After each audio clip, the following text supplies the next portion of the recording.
Šodien būs jauna pasaciņa, kādiem stāstīta, bet daudziem vēl nepastāstīta, lai tā noder arī tev. Vakara pasaciņa. Šajā reizē būs stāsts par kādu neparastu tikšanos. Tajā satikās un sarunājās skudriņa ar zirneklīti. Viņi bija seni draugi, kuri, kad satikās, runāja par visu, ko bija pamanījuši neparastajā pasaulē. Šoreiz viņi pārunāja to, ko ir novērojuši redzēdami cilvēkus darbībā. Zirneklītis stāstīja savus stāstus. Viņš domīgs un visai skumjā balsī teica, ka gandrīz visur, kur viņš ir veidojis savus tīklus, tie drīz vien pēc tam pazūd. Te viņi bija un vairs nav. Savukārt skudriņa teica, ka tad, kad viņa redz lielos un milzīgos cilvēkus, liekas, ka viņi iet ar līkumu. Domāju, ka viņi izvairās no mums, skudru ģimenēm. Ko tas viss varētu nozīmēt, viņi viens otru uzlūkodami jautāja draugs draugam.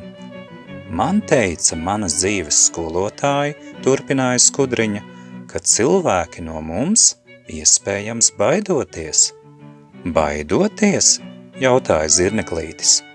Varbūt tas arī izskaidro, kāpēc viņi manas mājas reizēm izposta, padara par nēsošām, un tad man ir jāceļ atkal jaunas un jaunas mājas, un pat tās nav drošībā. Es pat nevaru vairs saskaitīt, cik daudz zirnekļu namiņus esmu cēlis, un tie ir pazuduši. Un vēl, vai varētu būt, ka cilvēki baidās arī no citiem dzīvnieciņiem, kuru pasauli viņi it kā redz, vēro, bet nepazīst?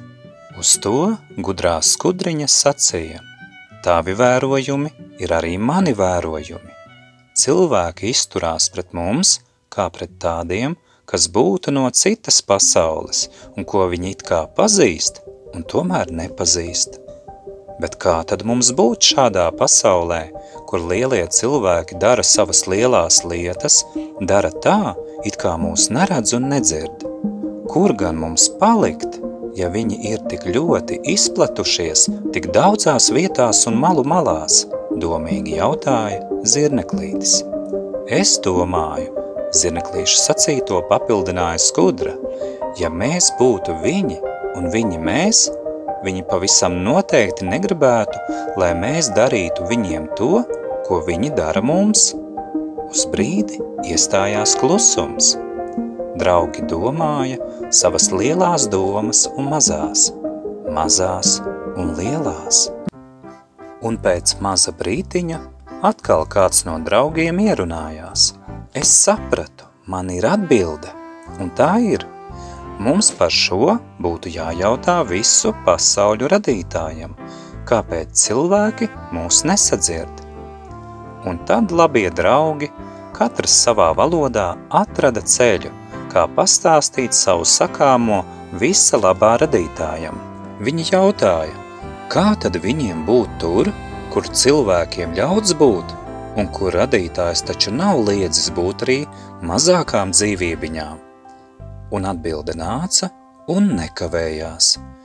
Es veidoju šo pasauli un lieliem un maziem, laimei, draudzībai un saticībai, lielā dažādībā, kur katram ir savas mājas un sava ģimene.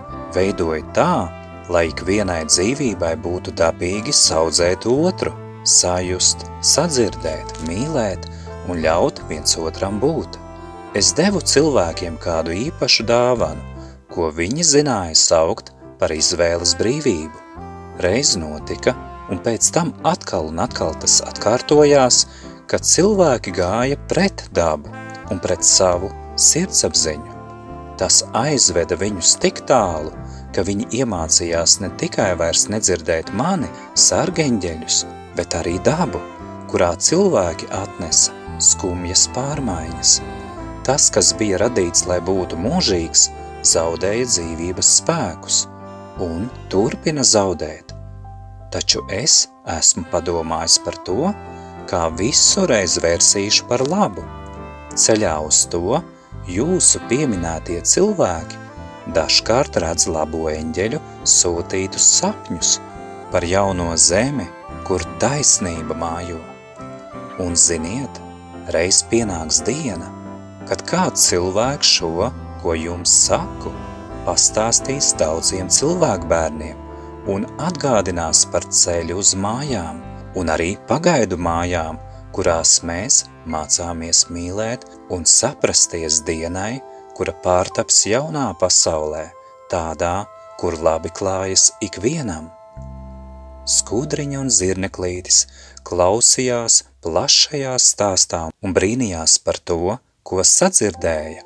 Viņi saprata, ka nāk laiks, kad visam dzīvajam, liels vai mazs, būs sava netraucēta un miera vieta un tās sajūtas, kā ir tad, kad tevi gaida mājās.